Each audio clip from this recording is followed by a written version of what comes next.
lección 11, la última lección de este discipulado, llamado discipulado de peregrinos. Entonces, estamos en la verdad número 12 y en cómo las evidencias de salvación muestran que hay un verdadero cambio, un cambio de actitud en el creyente verdadero. O sea, según la Biblia se evidencia una transformación en la actitud, no en la aptitud con P, sino en la actitud con C.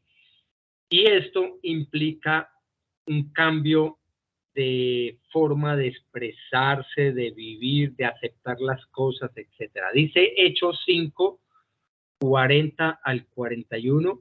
Después de azotarlos, les intimaron que no hablasen en el nombre de Jesús y los pusieron en libertad. Y ellos salieron de la presencia del concilio gozosos de haber sido tenidos por dignos de padecer afrenta por causa del nombre. Y si nos damos cuenta, estamos hablando del nombre del Señor Jesucristo. Por eso aparece ese título del nombre con mayúscula, como los traductores lo ven en los originales, porque no es un nombre cualquiera, es el nombre de Cristo, el nombre de Dios. Dice Primera de Pedro 4, 13 al 16, sino gozaos por cuanto sois participantes de los padecimientos de Cristo, para que también en la revelación de su gloria os gocéis con gran alegría.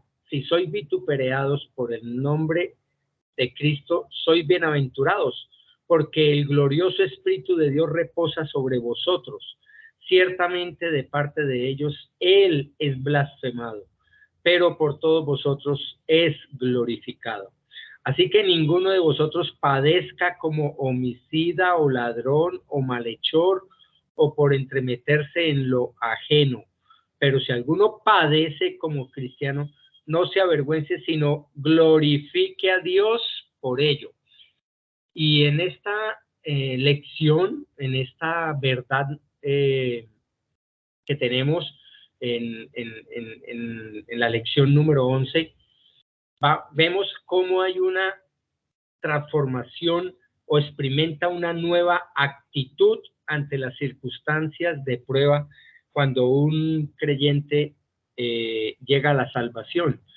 Ante los ataques del mundo, ante los problemas personales, ante las afrentas de los que no están de acuerdo con la fe de Cristo, ante las dificultades, etcétera. Esto marca una evidencia clara de salvación auténtica. Hermanos, en este mundo los cristianos tendremos dificultades, tendremos problemas, tendremos luchas, tendremos pruebas, tendremos aflicciones. Eso es lo normal, eso es lo normal.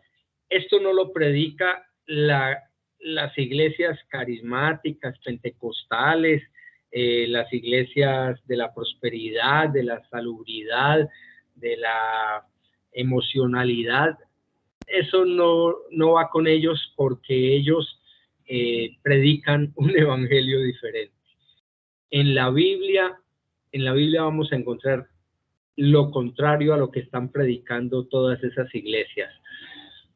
Estas pruebas, estas necesidades, estas luchas, todo esto tiene una razón, y el propósito de por qué nosotros vamos a experimentar una nueva actitud o una transformación en nuestra forma de recibir esas pruebas, esas circunstancias difíciles, esas necesidades, los ataques, las críticas, aún la persecución y a veces hasta la misma muerte, es en la forma como Dios nos encamina como creyentes a tomar estas circunstancias.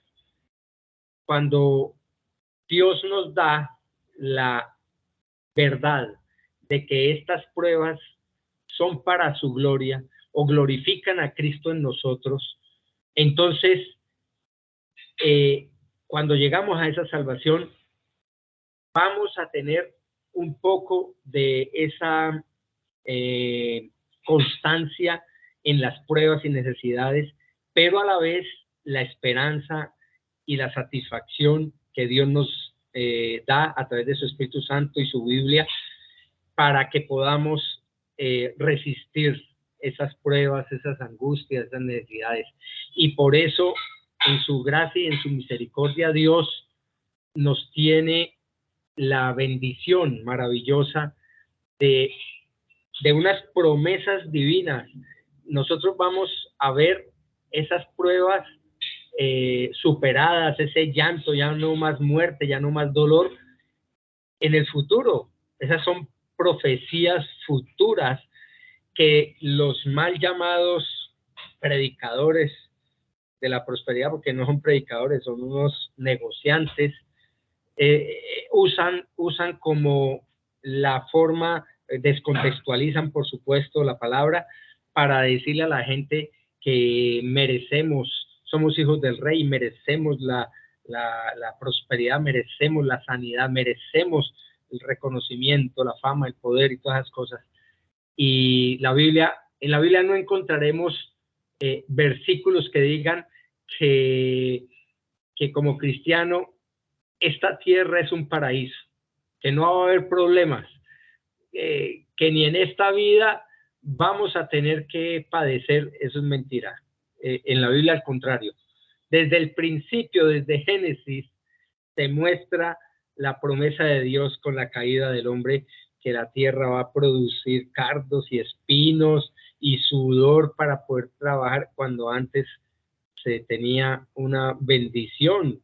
No tenía ni siquiera que sudar la camiseta, y sin embargo ahora es con sudor y lágrimas que toca trabajar para sostenernos, etc.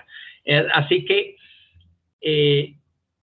todo lo que nos pueden decir estos pasajes que vamos a ver esta noche es para la gloria de Dios. Que no se les olvide que todo lo que hacemos, sea que comamos o hagamos cualquier otra cosa, debemos pensar en hacerlo para la gloria de Dios o vivirlo para la gloria de Dios.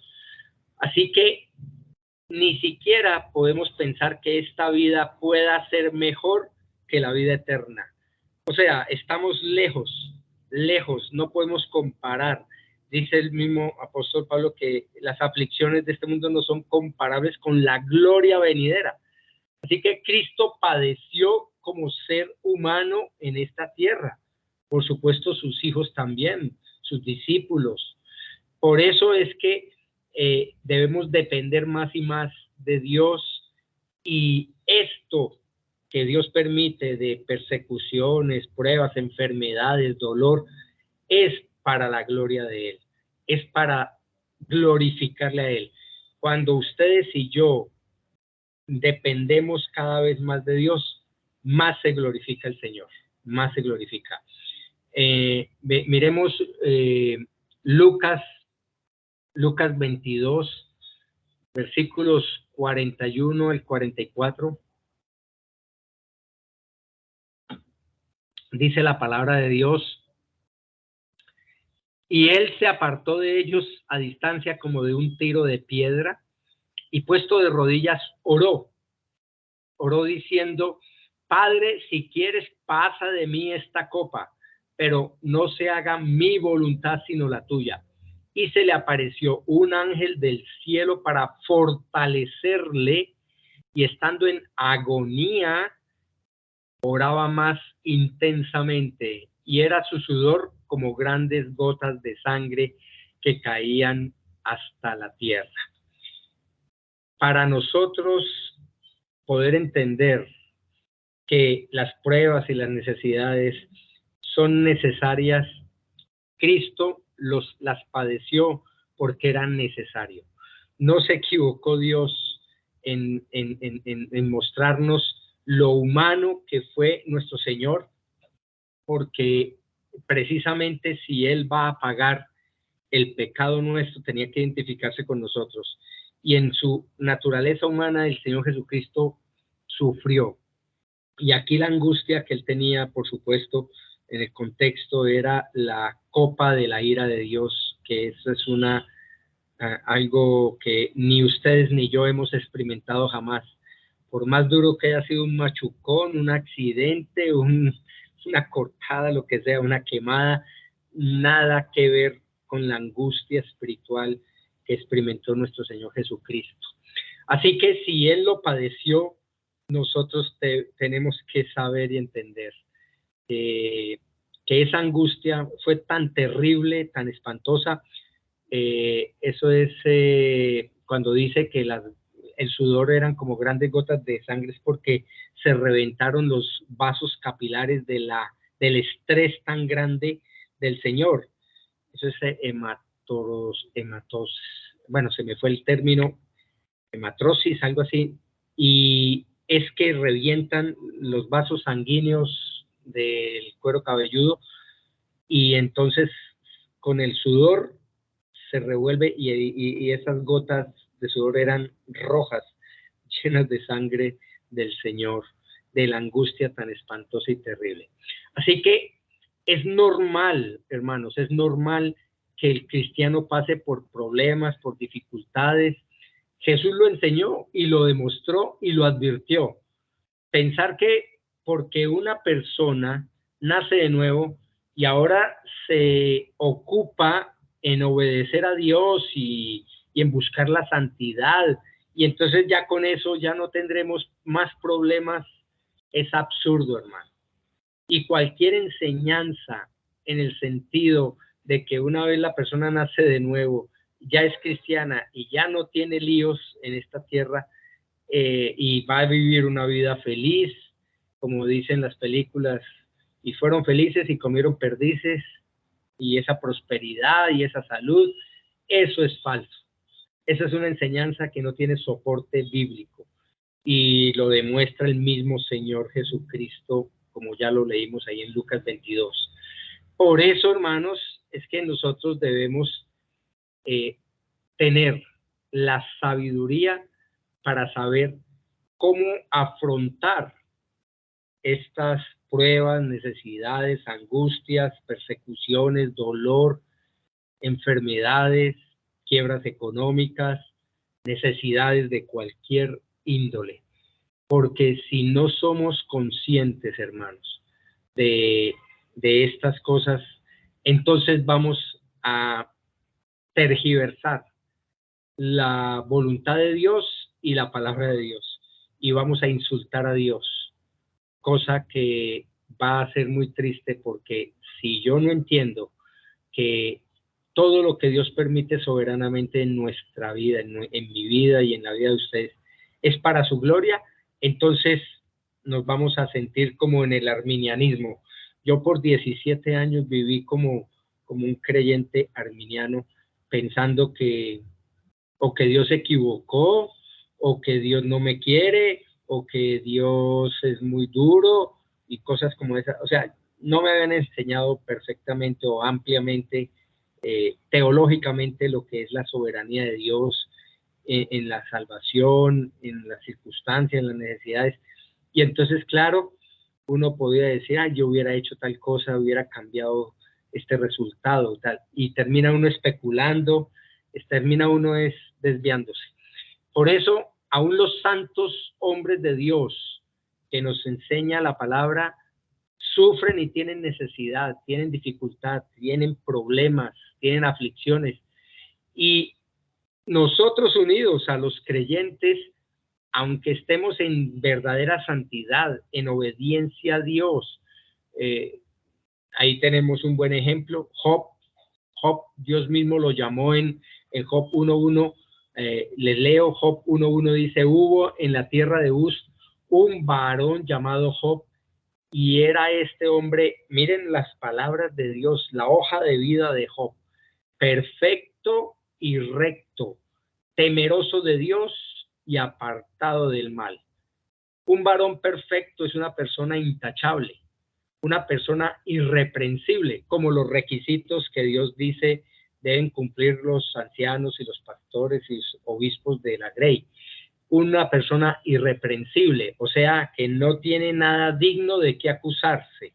¿Por qué? porque ustedes mismos pueden ver cómo Job fue acusado falsamente por sus 3 amigos, sus mejores amigos, imagínense, con amigos así para que enemigos.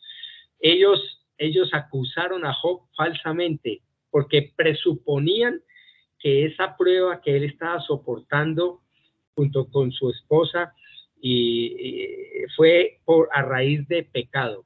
Uno con índole material, otro con índole sexual y otro con índole espiritual. O sea que cada uno tenía un flanco diciendo, no, es que usted tal cosa, usted fornicó, adulteró con las vírgenes de Israel, etcétera. El otro no, es que usted está atacañando, usted está idolatrando el dinero, las propiedades, etcétera. Y otro que tenía una muy mala relación con Dios, que no era obediente, que tal, cosas como esas. Cada uno de esos buenos amigos de Job lo acusaron falsamente porque no tenían el contexto, no sabían el contexto de lo que Dios estaba haciendo en la vida de Job. Pero Dios sí tiene el contexto, y el contexto es que este hombre era perfecto, recto, temeroso de Dios y apartado del mal. Así que no tenía nada, era irreprensible en su vida, en su relación con Dios. Era recto, o sea, justo. Una persona recta es una persona justa. Era temeroso de Dios, o sea, humilde, se humillaba ante el Señor y apartado del mal, o sea, vivía la santificación. Este hombre buscaba la santificación y por eso mismo él no solamente ofrecía holocaustos y ofrendas a Dios todos los días por él, sino también por sus hijos, porque él decía, no, ellos seguramente pecaron y tal. Él era un hombre realmente piadoso, una piedad verdadera. Y podemos entender cómo con todas estas dificultades, sin embargo, él no era un hombre como el resto de hombres. Este hombre vivía verdaderamente una relación con Dios. No había otro como él en la tierra, dice la Biblia. Y aún así, hermanos, el hombre más piadoso en ese momento en la tierra pasó dificultades y problemas y pasó las aflicciones y conceptualmente hablando no las merecía. ¿Por qué? Porque era un hombre aplicado, obediente, amoroso de Dios, adorador de Dios, y sin embargo padeció lo que padeció. Ahora, él perdió, como ustedes ya conocen, perdió las posesiones materiales, sufrió una terrible pérdida material, sufrió la muerte de sus 10 hijos, que fue terrible, lo de sus siervos, lo de sus obreros. Él perdió hasta las ganas de vivir. Es que es lógico. Dice Job 1:20 al 22, entonces Job se levantó y rasgó su manto y rasuró su cabeza y se postró en tierra y adoró. Y dijo, desnudo salí del vientre de mi madre y desnudo volveré allá. Jehová dio y Jehová quitó. Sea el nombre de Jehová bendito. En todo esto no pecó Job ni atribuyó a Dios despropósito alguno. Hermanos, sinceramente nosotros y nuestras pruebas no se comparan con las de Job para nada, hermanos. Y solo es hablar con una mamá que pierde un hijo. Ahora este hombre perdió 10 del tacazo. Y a propósito, algo que mucha gente no entiende es porque Job tuvo esas circunstancias al final del capítulo 2 con su amada esposa. Y es que a veces se nos olvida, hermanos, que ella también era mamá y perdió sus 10 hijos. Y ella estaba en una emoción, unos sentimientos peores todavía que los dejó, porque Job finalmente fue el papá de esos 10 hijos, pero la mamá es la mamá, la que los tuvo en el vientre y la que los crió y los levantó. O sea, hermano, es que uno escucha los predicadores y ve uno las enseñanzas de Job, nunca mencionan a la mujer por ningún lado, Y además hay una mala interpretación. Hay una mala interpretación cuando habla la palabra de Dios, cuando dice que la mujer le dijo, muere, maldice a Dios y muérete. Esta mujer estaba viendo el sufrimiento de su esposo amado, de su amado fiel esposo, y estaba viendo unas circunstancias con esa enfermedad, con ese salpullido que le dio tan espantoso y tan terrible, tan desesperante, que le pidió a Job que maldijera a Dios para que le diera la muerte, porque en ese momento y toda la teología que se había aprendido hasta ese instante es que una persona que maldijera a Dios era sentencia de muerte. Y hay que ponernos en los zapatos de esta mujer con ese dolor terrible también de su soledad, sus 10 hijos amados muertos, y ahora su esposo en semejante tragedia espantosa también física. Hay que ver que ella, tal vez en ese momento de desespero, no, por favor, esposo, maldice a Dios para que te quite ese dolor, para que te quite esa desesperación. Y por eso, hermano, muchas veces no nos ponemos en los zapatos de esta mujer y sus circunstancias, y nos enfocamos de que, ay, mire, es que dureza de corazón de esta mujer. No, hermanos, sinceramente les digo, Dios nos libre de tener que padecer esas pruebas y esas necesidades. Y solo es que ustedes hablen con una mamá que ha perdido un hijo y van a ver el dolor tan espantoso, multiplíquenlo por 10. Así que, hermanos, Job adoró, él sufrió todas esas pérdidas, esa terrible salud, insoportable enfermedad en su salud. La prueba de Job duró 7 días. Hermanos, cualquiera dice, ay, 7 días es una semana, eso pasa el tiempo rápido. Cuando uno tiene dolor, el tiempo se detiene, el segundo es tan lento y pasa tan pequeño. Eso es como cuando la gente está en la cárcel, dice, desde afuera nosotros el tiempo está pasando a toda.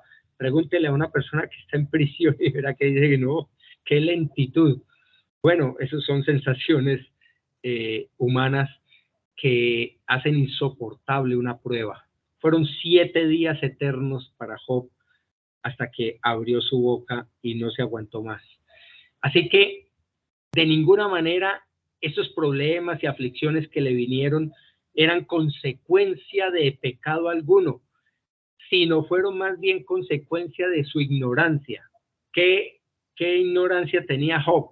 Bueno, él no conocía a Dios en medio de las tribulaciones y de las pruebas. El caso de Job, por los detalles que nos da la Biblia, es que él era, en cuanto a lo material, en cuanto a lo físico, era un hombre próspero y con considerables posesiones, con materiales, o sea, él era riquísimo, era el hombre más rico del mundo en ese momento. Y en cuanto a lo espiritual, era un hombre de Dios que Dios mismo lo llama como un varón que no hay otro en la tierra como él, perfecto y recto y temeroso de Dios, como ya lo vimos antes. Así que, y apartado del mal, en santidad. Así que Dios mismo es quien menciona a Job como ejemplo a Satanás. Y ante la reacción de Satanás diciendo que claro, cómo no va a ser así si es que tú le tienes rodeado de provisión, de bendición, de prosperidad y todas las cosas, pues Satanás parece que es un miembro activo de esas iglesias de prosperidad. Él le está diciendo, mire, claro, es que usted como tiene todo, con sentido a Job, pues claro, cómo no va a ser fiel. Y quítale todo eso y verá. Bueno, ustedes ya saben la historia. Cuando Job recibe el daño bajo la autorización de Dios, Dios autoriza a Satanás que reciba esta prueba, este daño, la muerte de su ganado, la muerte de sus siervos, la muerte de sus hijos, y después la salud terrible y espantosa. Hermanos, destruir todas esas cosas en la vida de Job bajo la autoridad de Dios. Dios autoriza a Satanás matar a sus hijos, matar a esos ganados, matar a esos siervos, dañar todas esas cosechas y todas esas cosas que perdió. Y Dios, en su gracia y en su misericordia, lo permite para mirar, para enseñar y para educar, para edificar el fruto de Job. Eso es algo que tenemos que entender. Era para su gloria. Dios estaba completamente seguro porque Él es omnisciente y Él sabe el corazón de cada uno, y Dios no tuvo que avergonzarse del desafío que le hizo a Satanás. Y Satanás se quedó con el rabo entre las patas, como dicen, porque esperaba una queja de Job y maldición contra Dios y queja contra Dios. Tal.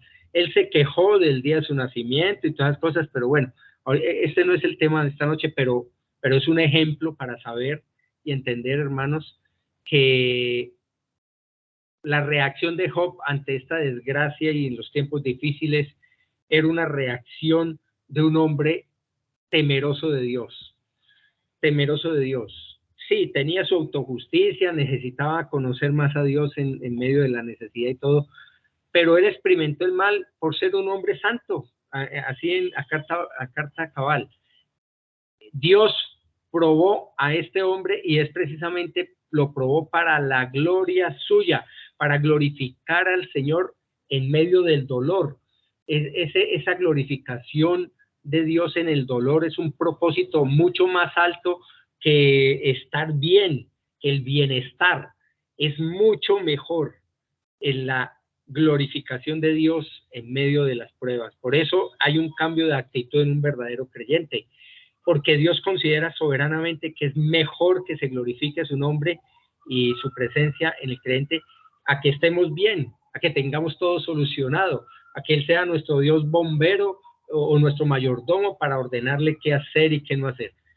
Ante toda esta desgracia que le vino a Job, recordemos, no como consecuencia de su pecado, según la palabra de Dios, sino por ser un hombre ejemplar, un hombre santo, con un perfil alto en lo espiritual. Ante todo esto, él no pecó y no blasfemó contra Dios, incluyendo la insinuación de su esposa, que, como les digo, hermanos, sinceramente yo noto en esta intervención es todo lo contrario a lo que la gente dice, que muérete y no, hermano. Claro, él le dice como una mujer fatua, has hablado, pero es porque buscar en ese momento la muerte era huirle a la voluntad de Dios. Y hermanos, sinceramente les digo, más de uno, yo en primer lugar, y más de uno, más de un creyente, en medio de un dolor, una prueba tan terrible, lo primero que quiere es, Señor, llévame, yo quiero morirme. Si eso lo vemos en Elías, lo vemos en otros profetas, en hombres de Dios, ¿cuánto más, hermano, en un hombre como Job que sufrió semejante terrible prueba? Dice Job 2, 7 al 10, dice, entonces salió Satanás de la presencia de Jehová e hirió a Job con una sarna maligna desde la planta del pie hasta la coronilla de la cabeza, y tomaba Job un tiesto para rascarse con él, y estaba sentado en medio de ceniza. Entonces le dijo su mujer, ¿aún retienes tu integridad? Maldice a Dios y muérete. Acuérdense del contexto, hermano. El contexto es muy importante, porque le cambiamos el tono. Cuando no conocemos el contexto o no lo entendemos, entonces lo tomamos como maldice a Dios. No, en este es con una dulzura, por favor, amor, maldice a Dios y muérete para que te quite ese dolor que es insoportable. No soporto verte sufrir así. Y le dijo, como suele hablar cualquiera de las mujeres fatuas, has hablado que recibiremos de Dios el bien y el mal no lo recibiremos, y en todo esto no pecó Job con sus labios. Esto porque Job entendía que esto era la soberanía de Dios. Este hombre era un teólogo reformado adelantado. Este hombre entendía la soberanía de Dios. Ahora, tenía que aprender acerca de la autojusticia y todas esas cosas, pero él realmente no conocía perfectamente a Dios y tenía que conocerlo a todo nivel y en todo momento. Al final Job reconoció que él hablaba cosas que no entendía y reconoció que debería ser enseñado por Dios. Y en su prueba Dios mencionó que Job habló lo recto de él a cambio de los otros, de los amigos de él. Y él pasó esa prueba. Y Dios bendijo su bienestar material, lo duplicó al doble, incluyendo el doble de sus hijos.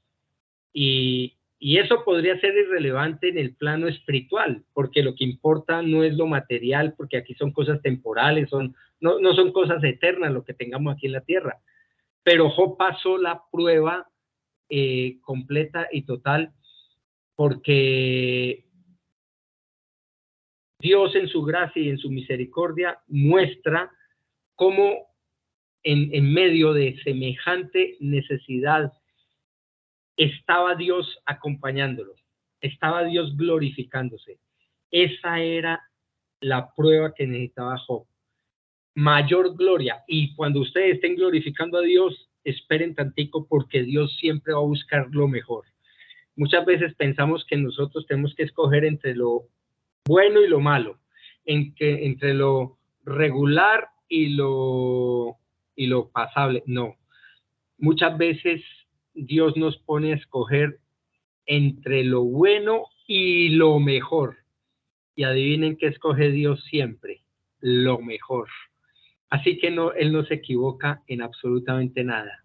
Esta prueba era diseñada especialmente y personalmente y exclusivamente para Job. Menos mal, hermanos, porque yo no me aguantaría. Yo honestamente les digo, no soportaría semejante prueba tan espantosa y terrible. Pero Dios sabe por qué. Dios sabe a quién da la prueba, a quién prueba de una manera diferente a otra, porque Él es omnisciente. Así que Dios, en su gracia y en su misericordia, le dio el doble en todo, incluyendo, como les digo, los 10 hijos, porque tuvo otros 10, sumados a los 10 que ya lo estaban esperando seguramente en la eternidad, si Dios tuvo soberanía de salvar a esos hijos, aunque la Biblia no lo registra. Un día vamos a preguntarle si esos 10 hijos fueron salvos y si tenían el temor de Dios, porque Job era un hombre temeroso que enseñaba a través de las ofrendas a adorar al Creador, etcétera. Así que podemos ver que finalmente él tuvo el doble de todo, hasta de los hijos. Y por eso, hermanos, aunque no es la principal enseñanza en el libro de Job, mucha gente dice: ay, mire, para ser próspero hay que padecer, hay que sufrir, hay que pagar el precio. Esa no es la enseñanza. Lo que necesitamos es ver la justicia de Dios perfecta y su soberanía. La soberanía de Dios es la que se marca desde el principio en la Biblia. Y Job es el primer libro cronológicamente de la Biblia, el más antiguo. Así que dice Santiago 1:2-4, dice: hermanos míos, tened por sumo gozo cuando os halléis en diversas pruebas, sabiendo que la prueba de vuestra fe produce paciencia, mas tenga la paciencia su obra completa, para que seáis perfectos y cabales sin que os falte cosa alguna. Si Dios nos dice tened por sumo gozo, es un mandato. Eso no es una sugerencia. No dice: hermanos míos, el Espíritu Santo no le dijo a Santiago que escribiera: hermanos míos, si pueden tener por sumo gozo cuando háganlo. No, eso es un verbo imperativo. Tengan, tened por sumo gozo cuando os halléis en diversas pruebas. ¿Por qué? Porque vamos a tener sumo gozo. Bueno, porque es que el propósito de esas pruebas es la gloria de Dios. No hay nada mejor que la gloria de Dios, hermanos. No hay nada mejor. La felicidad, recuerden, hermanos, la felicidad es diferente al gozo, porque la felicidad depende de las circunstancias. Y cuando cambian las circunstancias, entonces se pierde la felicidad. Ya no soy feliz. Ya no soy feliz en mi matrimonio, ya no soy feliz en este trabajo, ya no soy feliz en tal cosa, en esta profesión, ya no soy feliz en... No, el gozo, mientras el gozo depende solo de Dios. ¿Por qué? Porque ese gozo es su gloria, es su deleite, su satisfacción. Y ese nunca lo vamos a perder. Así mucha gente dice, ay, no, es que perdieron el primer amor. No, eso es, o no fue salvo, o esa persona está desviada o es inmadura y no puede disfrutar de cosas precisamente como estas. Empiezan a ser probados y muchos lo que terminan es yéndose de la iglesia, yéndose de la palabra, yéndose de la oración, yéndose de la comunión. Lo que prueba que es que nunca nacieron de nuevo. Porque esta evidencia, hermanos, esta es una de las evidencias más categóricas. Si un hermano en la fe pasa por las pruebas terribles, espantosas, muerte de un hijo, enfermedades terminales, quiebras económicas, y se sostiene, hermanos, les digo, es un verdadero hijo de Dios, porque la gran mayoría claudican, maldicen a Dios, sin que su esposa se lo diga, maldicen a Dios y se van. No se mueren, sino que se van de la iglesia, se van de la comunión, se van de todo. Y eso es triste, hermano, eso es triste, porque su felicidad es lo que quieren buscar y no el gozo de Dios. El gozo de Dios, si somos realmente hijos de Dios, escogidos soberanamente por Cristo para salvación, aún en medio de las más terribles circunstancias, jamás, jamás lo perderemos. Puede que nos asustemos, puede que tengamos temor, puede que tengamos en un momento, pero solo Dios en su bondad nos permite pensar y meditar y decir, bueno, lo mismo que le pasó a Job puede que nos esté pasando a nosotros, etcétera. En resumen, Job fue puesto a prueba por ser hombre santo y temeroso, ¿cierto? Pero ¿por qué? Para la gloria de Dios. Para la gloria. Por eso Dios no tuvo que explicarle nada. Un día Job murió. Dice, creo que 130 años después murió. Y él vio el resultado de su prueba. ¿Cómo? En gloria. En gloria. Él, aunque no ha tenido todavía, porque nadie ha tenido un cuerpo glorificado todavía, pero él está en la presencia de Dios. Su alma y su espíritu están en la presencia de Dios. Él ya entiende porque en la Biblia nos dice que esas almas entienden lo que está sucediendo. Así que él ya entendió por qué fue que pasó lo que pasó, sin necesidad de haberle respondido Dios aquí en la tierra, ni registrarlo en la Biblia. Por eso uno de los errores más grandes que cometen las iglesias cristianas es proponer un cristianismo exento de dolor, exento de prueba, de tropiezo, exento de persecución. Ese evangelio rosa, ese evangelio de sin sufrimiento, sin dolor, eso es una mentira del diablo. Eso no existe. Y están completamente divorciados de la palabra de Dios y necesitan leer con detenimiento la palabra de Dios. Y no solamente el ejemplo de Job, digamos en Primera de Pedro, miren lo que dice Primera de Pedro 1, del 5 al 6, dice que sois guardados por el poder de Dios mediante la fe para alcanzar la salvación que está preparada para ser manifestada en el tiempo postrero, en lo cual vosotros os alegráis, fíjense bien en el versículo 6 de Primera de Pedro 1, en lo cual vosotros os alegráis, aunque ahora por un poco de tiempo, si es necesario, tengáis que ser afligidos en diversas pruebas. Aquí hay dos palabras de aflicción y pruebas que usa el apóstol Pedro, pero dice que debemos estar alegres en esa salvación. ¿Por qué? Porque esa alegría, ese gozo es parte del fruto del Espíritu Santo en un verdadero creyente. Así que la palabra de Dios nos advierte que en la vida cristiana no hay manera de evadir las crisis, no hay manera de evitar eso en favor de los afligidos. No le digamos mentiras a la gente. Usted reciba a Cristo y usted le va a solucionar todo. Y cuando empiezan las pruebas, esos son los primeros que salen disparados por haberles dicho mentiras. No, no. Si Dios es soberano en la salvación, va a salvarlo. Testifiquemos, hermanos, testifiquemos. Y Dios va a mostrar la gloria de Cristo en medio de esas pruebas. Por ejemplo, el apóstol Juan, ahí en Apocalipsis 2:10, además de Job, de Pedro, mire lo que dice el apóstol Juan en Apocalipsis 2:10. Dice, no temas en nada lo que vas a padecer. He aquí el diablo echará a algunos de vosotros en la cárcel para que seáis probados y tendréis tribulación por 10 días. Sé fiel hasta la muerte y yo te daré la corona de la vida. ¿Para qué es la corona de la vida? Para la gloria de Dios. Fíjense que todas las pruebas, todo es para la gloria de Dios.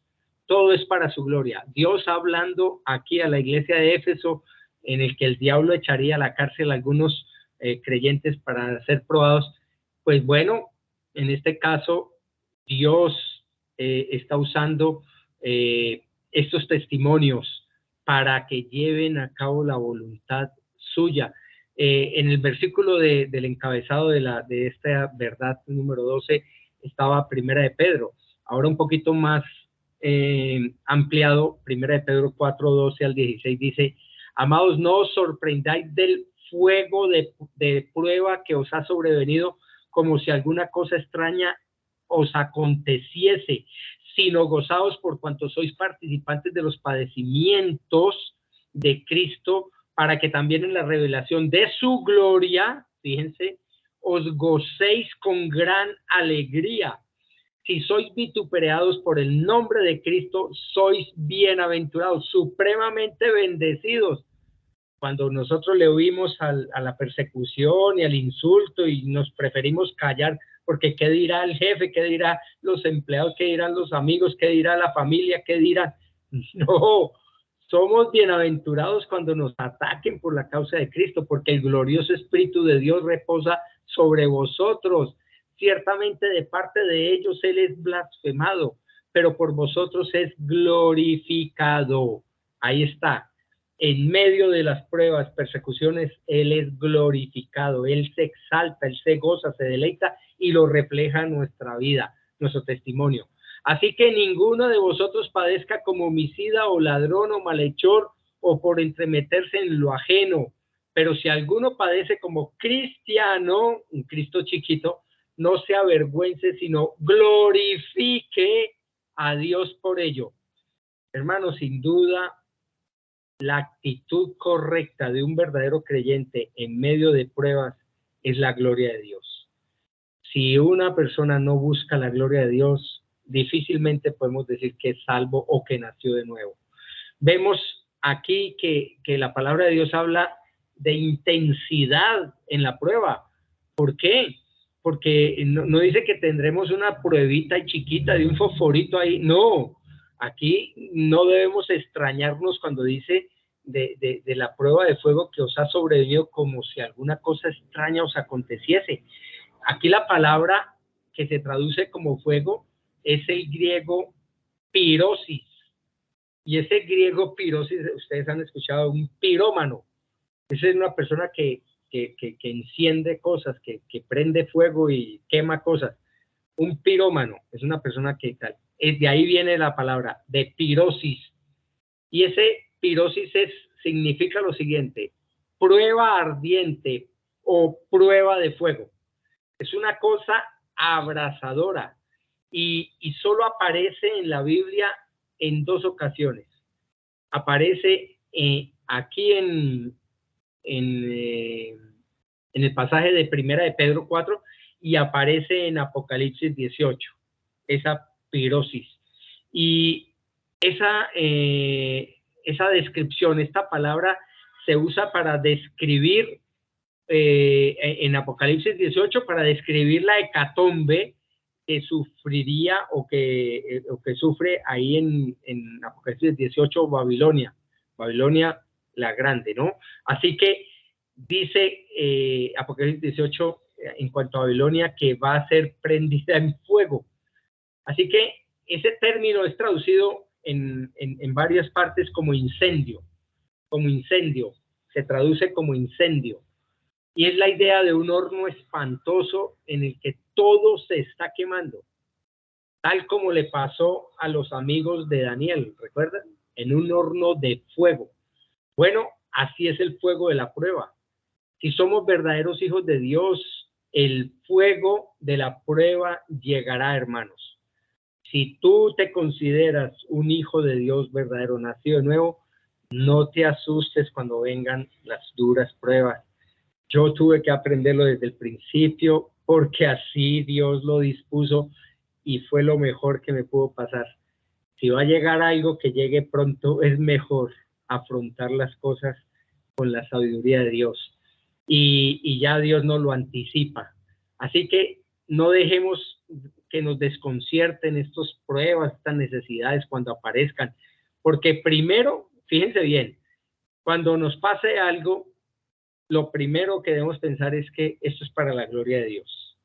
Y si es para la gloria de Dios, Señor, yo quiero actuar conforme a tu voluntad para tu gloria. Eso nos va a permitir a nosotros mirar la perspectiva diferente de la prueba, de la necesidad. Y segundo, es para nuestro bien, es para nuestro bien. El fuego de prueba llegará, así que alegrémonos y no dejemos que esa crisis nos desanime. Porque Dios nos está dando el privilegio de ser partícipes, como lo dicen los pasajes anteriores, de los sufrimientos que Cristo tuvo y ser partícipes principalmente de su gloria. Con eso ya en mente podemos tener un gozo verdadero. Aún la muerte se convierte en algo anhelado, ya no miedoso como el diablo tenía amenazada a la humanidad con la muerte. Ya no, ya es nuestro aliado, es para el gozo del Señor y para nuestro gozo. Así que tengamos por gracia el sufrir por la causa de Cristo y participar de su gloria y su eternidad. El fuego de prueba va a llegar y aprovechémoslo, hermanos, y no dejemos desviarnos del propósito único que nos da Dios para esta tierra, y es el de glorificar su nombre, glorificar su presencia en nosotros, llevar gloria a aquel que sí sufrió el peor de los fuegos por ti y por mí en la cruz. Él sí padeció lo que yo debería padecer por la eternidad.